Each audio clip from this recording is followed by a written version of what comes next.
मित्रों नमस्कार। ज्ञान मास्टरमाइंड में आपका बहुत-बहुत स्वागत है। मित्रों हम लोग कुछ न कुछ आपको भगवान के बारे में, आध्यात्म के बारे में बताते हैं और आज हम आपको बताते हैं कि क्या भगवान हैं और भगवान हैं तो क्या उनको पाना कितना आसान है।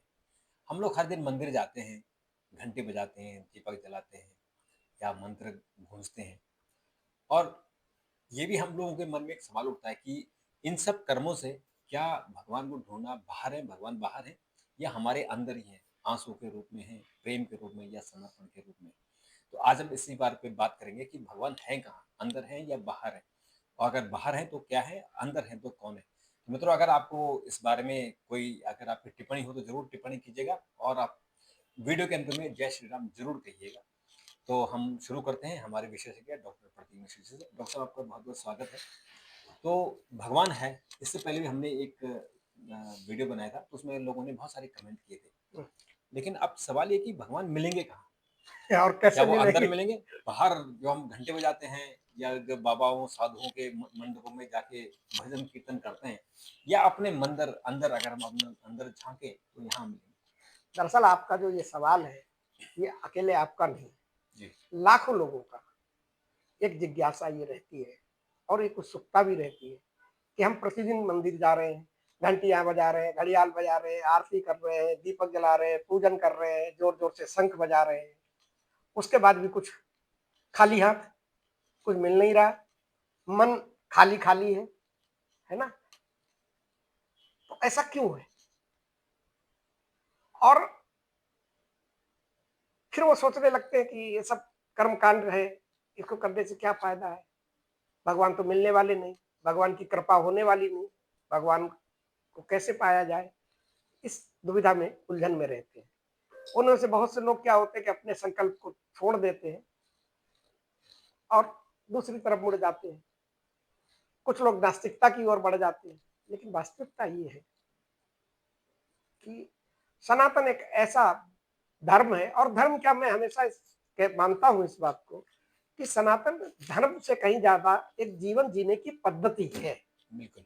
जिसमें जीवन जीने की कला बताई गई है। और पर जो ये जो आपने सवाल किया है इसके पीछे एक जो प्रमुख कारण क्या है कि लोगों में पढ़ने की तो का आज समय नहीं है हाँ, थोड़ा आजकल सोशल मीडिया का ज़माना ज़्यादा है। और सनातन के जो हिंदू धर्म के जो ग्रंथ हैं जो हमारे वैदिक ग्रंथ है, वैदिक साहित्य है, उसके बारे में जानकारी ना होने की वजह से लोगों को ये लगता है कि ये सब कपोल कल्पित बातें हैं और इनका कोई फायदा है नहीं। लेकिन वास्तविकता क्या है और मैं आज आपको ऐसी इसके इस रहस्य के बारे में बताऊंगा कि जिसे जानने के बाद आप सबकी जो है भक्ति बदल जाएगी, आपकी पूजा बदल जाएगी और शायद भगवान से आपका रिश्ता भी बदल जाएगा। और वो रास्ता जो है बहुत आसान है। ये बात सही है कि भगवान को अगर आप भौतिक स्वरूप में कहीं बाहर ढूंढेंगे तो फिर आप भगवान को पाने की बात को भूल जाइए। लेकिन अगर आप अपने अंदर भगवान को प्राप्त करना चाहते हैं तो फिर बहुत आसान तरीके हैं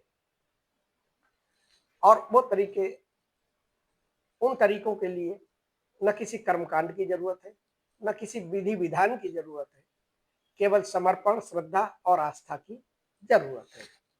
अब सवाल ये उठता है कि भगवान क्या नियमों से बंधते हैं या भावनाओं से?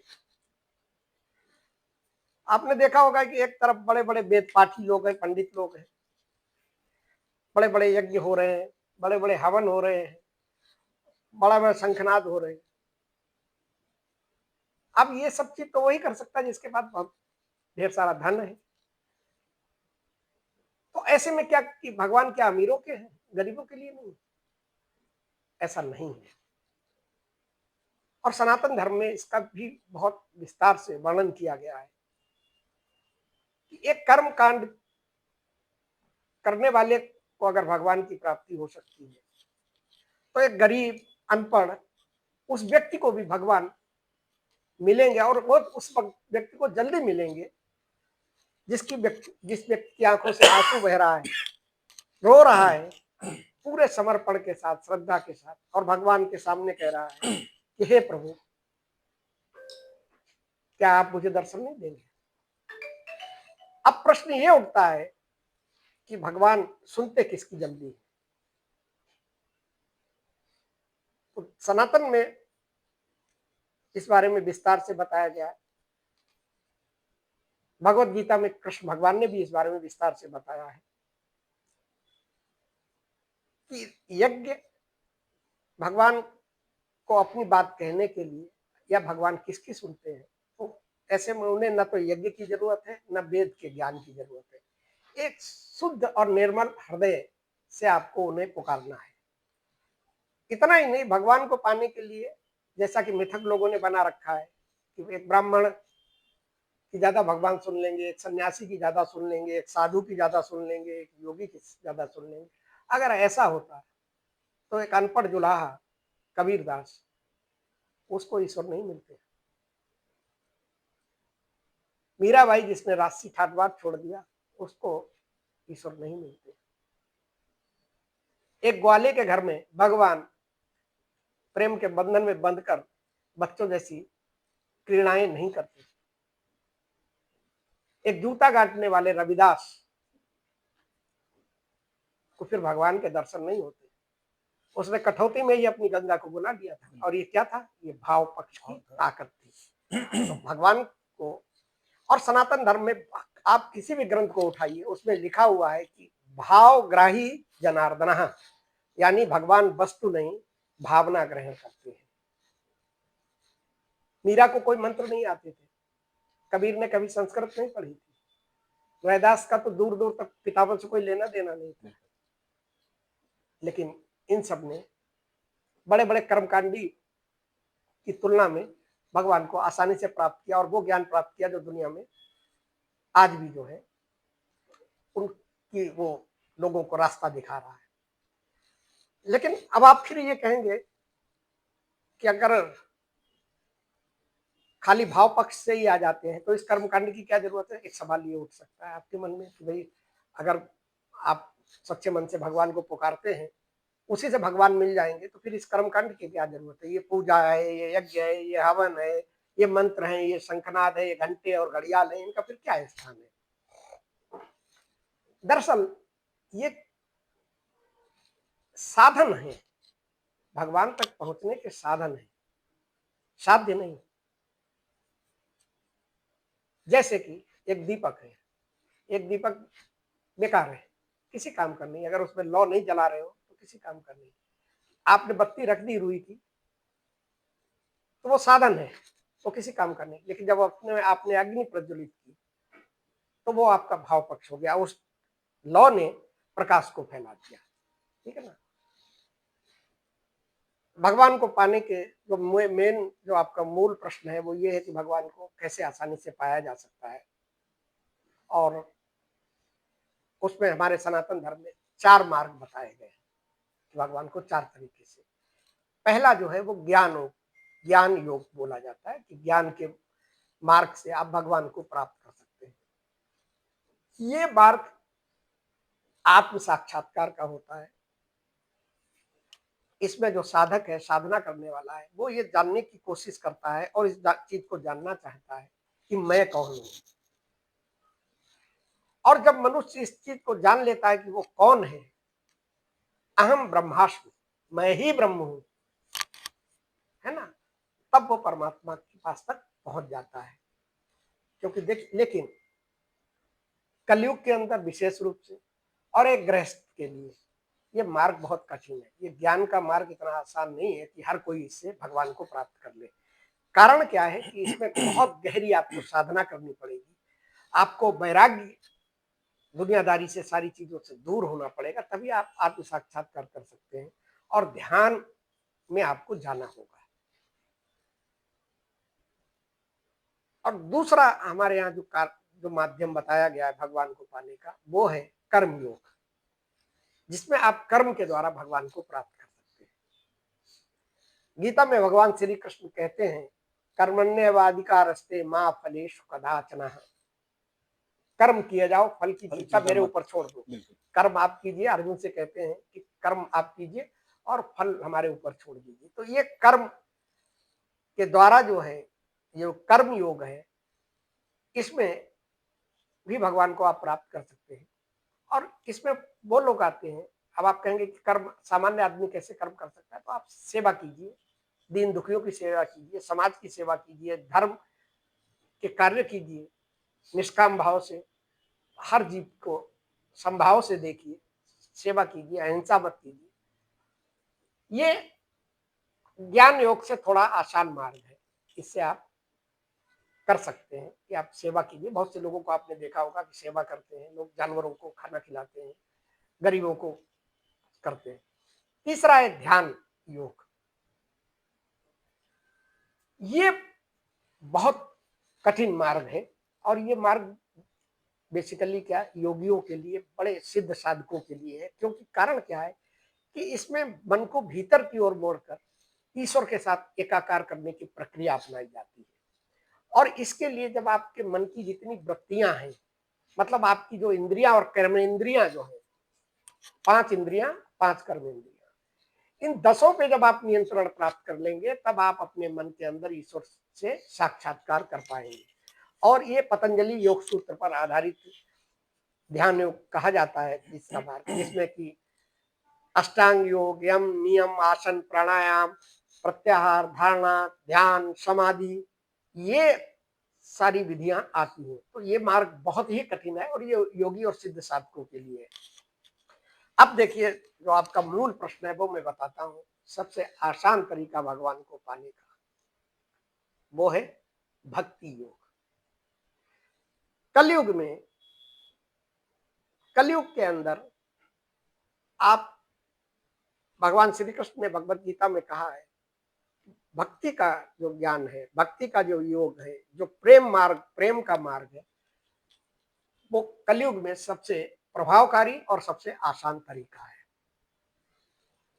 भगवान कृष्ण ने भी कहा है कि ये सबसे सरल है और सर्वोत्तम है। इसमें क्या करना है, भगवान के प्रति पूर्ण प्रेम, समर्पण और श्रद्धा रखकर उनकी उपासना की जाती है। इसमें किसी बाह्य कर्म कांड की बहुत ज्यादा जरूरत नहीं होती है। और इसके तरीके क्या है, आपने देखा होगा आजकल प्रेमानंद महाराज से लेकर और तमाम जो वैष्णव संत हैं, वो सारे के सारे एक ही चीज पर जोर देते हैं, और वो चीज है कि नाम जप, भजन, कीर्तन, पूजा, व्रत रखना, तीर्थ यात्राओं पे जाना, मंदिर में रोज जाना, भगवान की मूर्ति के सामने बैठ के घंटों उनको निहारना, उनको देखना, उनके दर्शन करना। और ये भक्ति योग का जो मार्ग है भगवान को पाने का, भगवान कृष्ण ने कहा है कि ये साधारण मनुष्य भी अपने भाव से भगवान तक पहुंच सकता है। अब देखिए, जब मन में आपके ये भाव आ जाए कि हे प्रभु, मैं आपका हूं और आप मेरे हैं, तो आप ये समझ लीजिए कि भगवान उसी क्षण आपको कोई न कोई ऐसा एहसास कराते हैं जिससे आपको लगेगा कि भगवान आपके साथ है। भाव जो है, देखिए, अब कर्मकांड और भाव में जो दो अंतर मैं आपको बताऊं कि भाव पक्ष जो है वो भगवान को हृदय में लाने की ताकत रखता है। मतलब भाव पक्ष से आप भगवान को अपने हृदय में लाने की ताकत रखते हैं। मतलब भाव में वशीभूत होकर भगवान आपके पास खुद दौड़कर चले आएंगे। और जो ये कर्म कांड है, जो विधि विधान है, जो यज्ञ हवन है, इनके द्वारा आप भगवान तक पहुंचते हैं।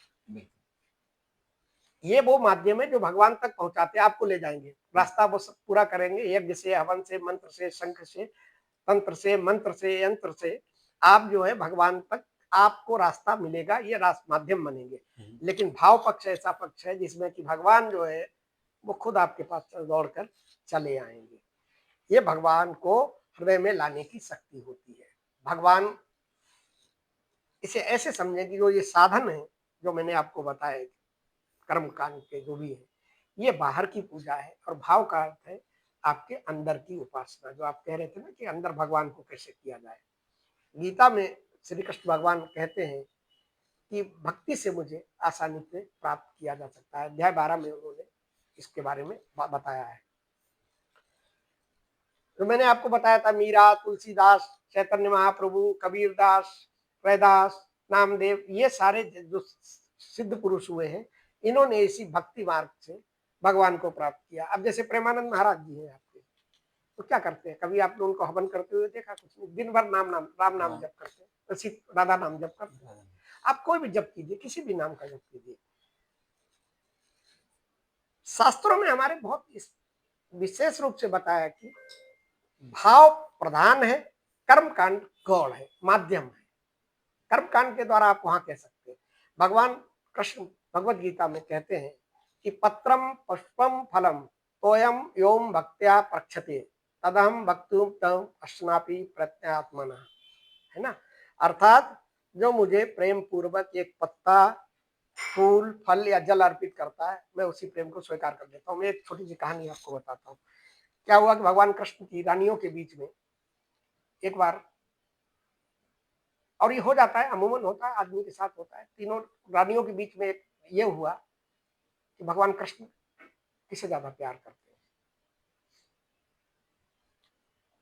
तो उन्होंने कहा कि सब लड़ने लगे कि नहीं, सब हमें करते हैं, हमें करते हैं, हमें करते हैं।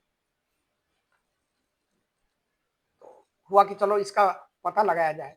मैं भक्ति भाव की बात बता रहा हूँ आपको, भगवान भाव के कैसे भूखे। तो उन्होंने क्या किया कि एक रानी आई और उन्होंने जो है पूरा जो है सोना चांदी जितना द्वारका के राजमहल में था उसको एक तरफ रख दिया और भगवान को तोलने का प्रयास किया तराजू के दूसरे सिरे में। पूरा खजाना खाली हो गया राजमहल का, भगवान के ही राजमहल का, और भगवान वो तरह पल्ला जो है टस से मस नहीं हुआ। भगवान ने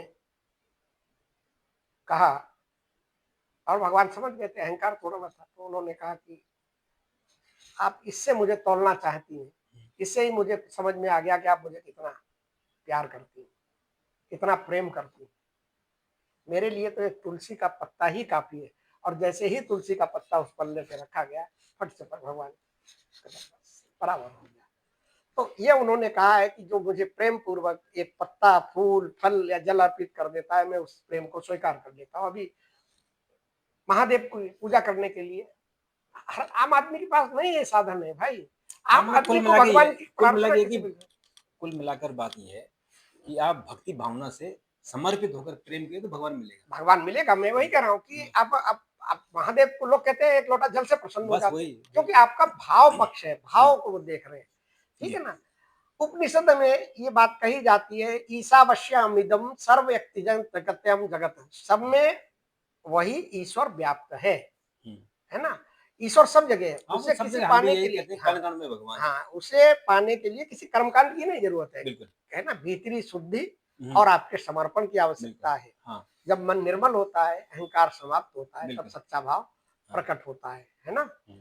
कबीरदास जी ने भी कहा है कि पोथी पढ़ पढ़ जग बुआ, पंडित भया न कोई, ढाई आखर प्रेम का, पंडित पढ़े सो पंडित। हाँ, मतलब सारी बात वही आ रही है, सारी बात वही है। कबीरदास, मीराबाई, तुलसीदास जी हो, जो भी हो, वो सारे के सारे लोगों ने इस बात को बताया है कि भाव आपका अच्छा होना चाहिए। हाँ, मन साफ हो। भगवान भावना को देखते हैं, भावना को देखते हैं, आपको धन धान्य और ये सब संस्कार या कर्मकांड से नहीं देखते हैं। तो भगवान भाव के साधन कहें। अब देखिए, मैं आपको बताऊं सामान्य मनुष्य कैसे भगवान को जो है प्राप्त कर सकता है।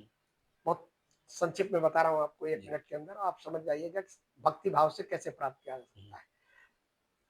आप इसके 3 चरण है। पहले चरण में आप भगवान का आह्वान कीजिए, और आह्वान करने के बाद आप कहिए, हे प्रभु मैं आपका हूँ, आप मेरे हृदय में आइए और मुझे अपना बना ले। ये भाव भगवान को बुला लेता है। और ये भाव जिस समय आप कर रहे हैं, उस समय आपके दिमाग में ये चीज होनी चाहिए कि भगवान जिसकी भी आप पूजा कर रहे हैं, राम की, कृष्ण की, हनुमान जी की, आप समझिए वो साक्षात जो है भाव होना चाहिए। दूसरा, नाम स्मरण, अपना इष्ट नाम ले, राम का, कृष्ण का, शिव का, माँ दुर्गा, काली, जिसका भी चाहे नाम तभी जीवित होगा जब उसमें भावना जुड़ेगी। तीसरे चरण में आपको समर्पण है। आप इनका जप करते रहिए, जप करने के बाद कुछ पल मौन रहे और इस चीज को महसूस करें कि कोई अदृश्य शक्ति आपके भीतर शांति और प्रेम बढ़ रही। बिल्कुल। और यही वो क्षण होता है जो ईश्वर से संवाद का होता है। और जब व्यक्ति भाव भरे हृदय से ईश्वर को पुकारता है, तो इस बात उसका जीवन बदलने लगता है और जी, ये इस बात का संकेत है कि उसने अपने प्रेम, श्रद्धा, भाव, समर्पण भावना से उस भगवान को प्राप्त कर लिया, जिसको प्राप्त करने के लिए लोग जो है बड़े-बड़े यज्ञ हवन आज करते करते हैं। रहते हैं। हाँ, लेकिन यज्ञों से कुछ नहीं मिलता है, ये तो हम सबने देखा है। कुछ कर्मों के लिए अगर कोई यज्ञ होता है, तो तब उसकी सफलता होती है, अदरवाइज़ मन जो आपका भाव है, अपने सच्चे मन से, निश्चल मन वो से विधान जो जो आप यज्ञ हवन भी कर हुँ, रहे हैं, अगर उसमें आपका भाव पक्ष भाव नहीं है, नहीं है, खाली आप ड्रामा कर रहे हैं कि तो वो सब पंडित को हाँ, बैठा दिया, तो उससे भी भगवान नहीं प्राप्त नहीं होंगे। प्राप्त वो होते एक हैं, प्राप्त माध्यम है होते हैं वहाँ तक आपके मन पहुँचाने का का। भाव क्या है। आप सच्चे मन से भगवान को प्राप्त करना चाहते हैं, तो सच्चे मन से पूजा करनी चाहिए। पूजा का मतलब ये नहीं कि घंटी बजानी है आपको या नाम ही लेना है। पूजा मतलब आप ध्यान लगाइए, भगवान को समर्पित हो जाइए, लोगों की बुराई मत कीजिए, लोगों को तंग मत कीजिए, किसी का नुकसान नहीं मत कीजिए और जहाँ जिसकी मदद हो सके उसकी मदद कीजिए, तो ज़रूर भगवान मिलते हैं और भगवान मिलते हैं। ये अभी जो डॉक्टर साहब ने एग्ज़ाम्पल दिए, मीरा का दिया, चाहे रविदास जी का दिया, रैदास जी का दिया, कबीरदास जी का दिया, सबको भगवान मिले हैं और इसलिए मिले कि उनका मन निर्मल था। देखिए, भगवान मिलने का मतलब आप ये मत समझ लीजिए कि साक्षात हाँ, भगवान कोई साक्षात आपको मिलता है। अब मैं आपको बताऊँ हुँ, भगवान मिलने का आपको संकेत ये है कि फिर आप जो भी इच्छा करेंगे, जो भी आपके मन में होगा, जो आपके अनुकूल होगा, एक तो आप ऐसा समर्पित कर दीजिए कि हे प्रभु, मेरे लिए जो आपको उचित लगता है वही कीजिए। बिल्कुल। ठीक है? इतने भाव से हुँ, जैसे कोई बच्चा जब भूखा होता है तो वो अपनी माँ के पास ही जाता है, माँ हुँ, को ही पुकारता है, माँ को पता होती है कि इसे इस समय क्या देना हाँ, है। ऐसे ही भक्त को भगवान में अपनी माँ का स्वरूप देखना चाहिए हुँ, और उस तब भगवान जो है आपकी बिल्कुल, आवश्यकता अनुसार जो चीजें हैं, जो आपकी जरूरत है वो आपको देंगे और आपको हर चीज का एहसास होगा। आप जो बोलेंगे, जिसके साथ बात करेंगे, जो चाहेंगे वो सारी चीजें होंगी। यही भगवान को प्राप्त करने प्राप्त का होता आपका है। मन शांत रहेगा, भीतर शांति का अनुभव होगा। क्रोध, द्वेष, ईर्ष्या, जलन ये सारी जो है चीजें हैं, वो ये सब आपके खत्म हो जाए। से खत्म हो जाएगी। बिल्कुल, बिल्कुल। तो मित्रों आप भी इन सब जो प्रैक्टिस हैं इनको करिए, तो ज़रूर आपको भी भगवान मिलेंगे। और डॉक्टर साहब ने बात की, आपका बहुत-बहुत शुक्रिया। मित्रों आपका भी बहुत-बहुत शुक्रिया और ज़रूर आप अपनी कमेंट दीजिएगा और नीचे जय श्री राम ज़रूर लिखिएगा। कल इसकी सीरीज़ और भी हम इस पर बात करने की कोशिश करेंगे। तब तक नमस्कार।